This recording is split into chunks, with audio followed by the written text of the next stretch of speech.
કેમ છો મિત્રો? ચાલો આજે આપણે બધું વાત ના કરતા ધોરણ 10 બહુપદી શૂન્ય શોધવાના છે, શૂન્ય અને સહગુણકો વચ્ચેનો સંબંધ. બરોબર છે. દાખલો છે ચોથો 4u 4u ની 2 ઘાત વત્તા 8u.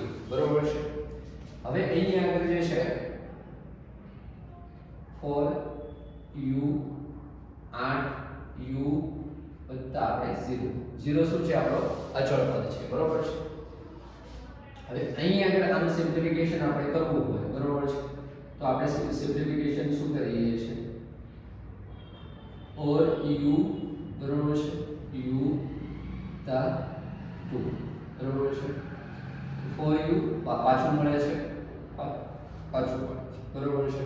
હવે આપણે અહીં આગળ શૂન્ય શોધવાના છે. આપણે શું શોધવાના છે? શૂન્ય શોધવાના છે. તો 4u બરાબર 0 અને u વત્તા 2 બરાબર 0. બરોબર છે. આવું કંઈક આપણને મળે. બરોબર છે. હવે 4u બરાબર 0 તો અહીંયા આગળ આપણે છે તો u બરાબર પણ આપણને શું મળશે? 0 જ મળશે. બરોબર છે. શું મળશે? 0 જ મળશે. બરોબર છે. અને અહીંયા આગળ જે છે અને અહીંયા આગળ આપણને શું મળે છે? u ને સૂત્રનો કરતા બનાવતા આપણને 2 મળે છે. તો આ આપણા શૂન્ય મળે. શું મળે? આપણા શૂન્ય મળે. બરોબર છે. આ આપણા શું મળે? 4u બરાબર પણ તમે કહી શકો અથવા u બરાબર પણ તમે -2 કહી શકો. 4u બરાબર 0 છે કહી શકો તો u બરાબર -2 કહી શકો. હવે શૂન્યનો સરવાળો આપણે અહીંયા એઝ રીતે રાખ્યો છે. આપણે કાઢ્યો નથી. બરોબર છે. આલ્ફા વત્તા બીટા. બરોબર છે. તો અહીંયા બંનેની વેલ્યુ તમે પુટ કરો એટલે કે 0 વત્તા તમારો -2. તો અહીં આગળ તમારો -2 આન્સર આવશે. બરોબર છે. -2 આન્સર આવે છે. બરોબર છે.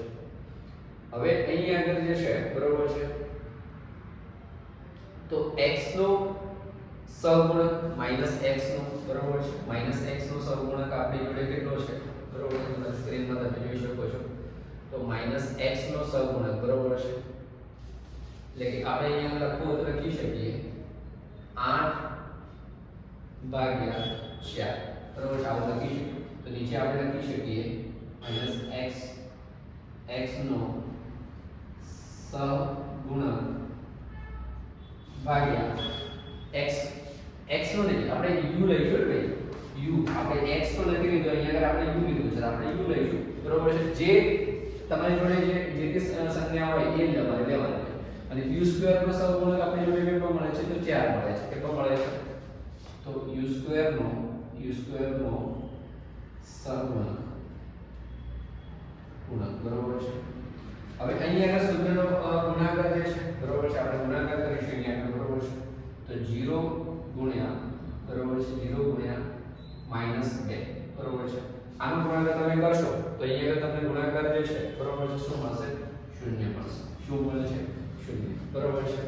તો એનો મતલબ એવો થયો કે આપણે અચળ પદ ભાગ્યા, બરોબર છે, અચળ પદ ભાગ્યા, બરોબર છે, ભાગ્યા આપણે u સ્ક્વેર નો સહગુણક આપણને શું મળે? બરોબર છે. તો અહીંયા આપણે લખી શકીએ 0 છે.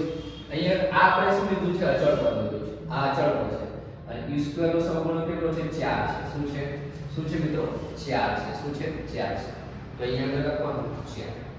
તો અહીંયા આગળ આપણે લખી શકીએ કે અચળ